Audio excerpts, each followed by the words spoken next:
Good morning. It is that time. Let me just adjust this slightly. There we go.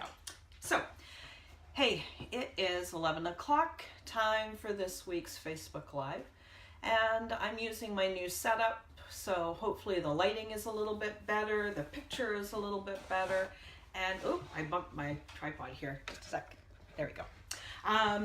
So I'm hoping that everything works out really well. You guys can hear me, you guys can see me.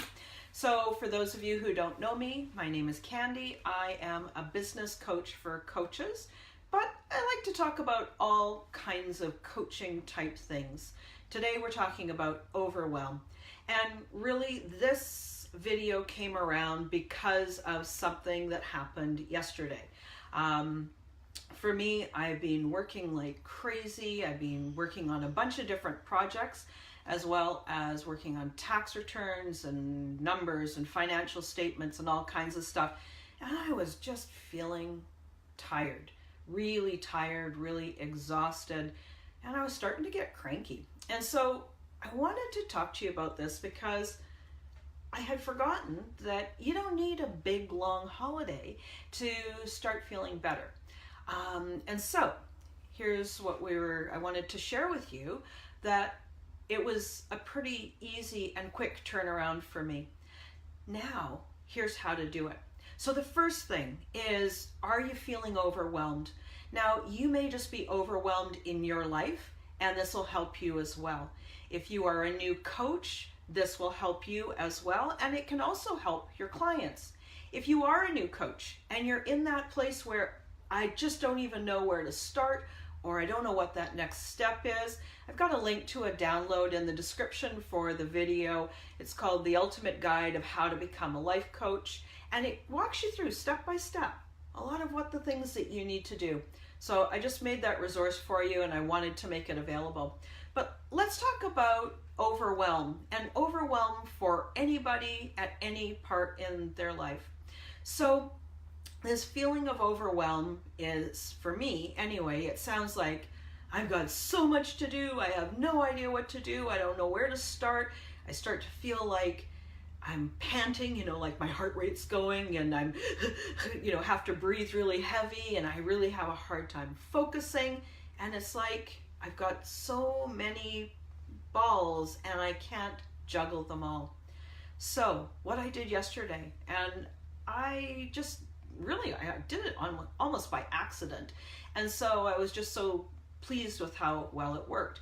I decided in the middle of the afternoon that I was going to take some time away from my work, from my business. I didn't have any clients booked, so I had that time where I didn't have to be there. And I told my husband, listen, I'm going to take a chair and I'm going to go to a park.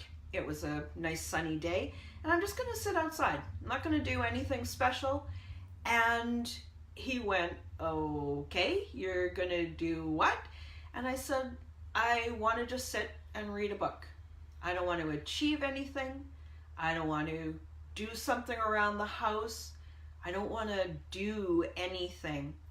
And that was, I think, the biggest piece, is this balance between just being, B-E-E, spending time being as opposed to doing. And so I could have taken some time off yesterday afternoon and done some things around the home. And they would have been fine things that I love to do, but that wasn't what I needed. I didn't need to be planting more things in my garden. I didn't need to be watering my flower boxes. I didn't need to be tidying something up or getting caught up on the laundry or taking the dog for a walk. All those things are great, and I don't have any problem doing any of them, but that wasn't what I needed. What I needed was just time to be. So, packed up my car, I took a chair, I took a book, I took my journal as well, just in case I felt like writing something, and some water, and I went to a local park.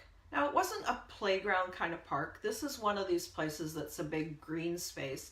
And I just pulled over. I found a spot that was nice and quiet. I pulled over, I got out, and I sat outside. Now, here's what happened that was the surprise. The surprise was that I forgot my phone at home. And I say forgot, but you could almost say forgot in quotation marks, because my phone is one of those things that I check frequently, as I bet you do. I'm always looking at my messages, the next, person who's DM'd me, somebody who's sent me a note, what's going on with my emails. I'm always kind of just looking at it quickly. And that was probably the biggest thing. What it meant was that I didn't have anything to check messages. I didn't have an opportunity to go, oh, I just wonder if somebody has responded to my question. I didn't have a opportunity to say, oh, did somebody send me a DM and maybe I should respond? I didn't have to scroll through my Instagram feed, Pinterest, or Facebook. I didn't have that electronic device at all. It also meant that I didn't have a clock to look at. I don't wear a watch. I look at my phone if I'm wondering what time it is. Or when I'm in my car, I turn my engine on and I can see what time it is. And that was really important too. I didn't have to be anywhere at any particular time. All in all, I bet I was only outside there in that green space for about an hour. But what was important was I had no cell phone. Second, I was focused on being. I wasn't doing anything. I wasn't achieving anything. I wasn't planning anything. I wasn't worrying about anything. I was focused on the sound of the birds, the feel of the sunshine, sitting out in the warm weather, looking at all the trees coming into bloom, looking at the grass and all the different kinds of green, whether there was something changing with the breeze. I was just being. And then that, combined with no cell phone, was a massive impact. The third thing that I did was I brought my journal, because I like to journal. I like to write down what's in my mind. And I find that oftentimes, if I'm feeling a little stressed, I'm feeling worried, I'm feeling upset, and even when I'm feeling good, if I can take that pen and write in my journal basically what's going on, what are the thoughts in my mind, here's what's on my mind today is often how I might start, or I might even start with, this is what's bothering me right now. And then I write, and I write, and I write. And just this act of taking what's in my mind that I'm thinking about and writing it on paper, in pen and paper, as opposed to keyboarding, as opposed to typing it on my phone, that is a super, super powerful thing. So the three things that I did, I took a break in the, I guess it's more than three. The three things that I did primarily, I took a break in the middle of the day with no agenda. I went outside in nature. I had no phone, so I had no interruption from my cell. I had no desire to look and see what I might have missed in the way of messages. So I was totally disconnected. I was just being in the space as opposed to achieving something. And then finally, I spent a little bit of time journaling. Like I said, I think I was only out there for maybe an hour. I didn't work out my time exactly, but then when I felt like I was done, I'd had enough, I would put everything back into my car and went on with the rest of my day. An hour. And I went from feeling stressed and worried and frazzled and overwhelmed. That was the big thing, overwhelmed. What do I do next? I have so many things to do, I'm thinking in my mind, to relaxed, focused, clear, and I realized that I didn't have to have so many things to do. I could choose what to do. So I hope this helps you.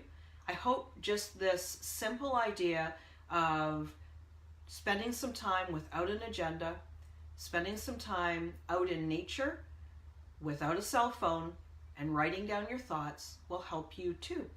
I hope you guys have a great week, and I look forward to talking to you soon. Bye-bye.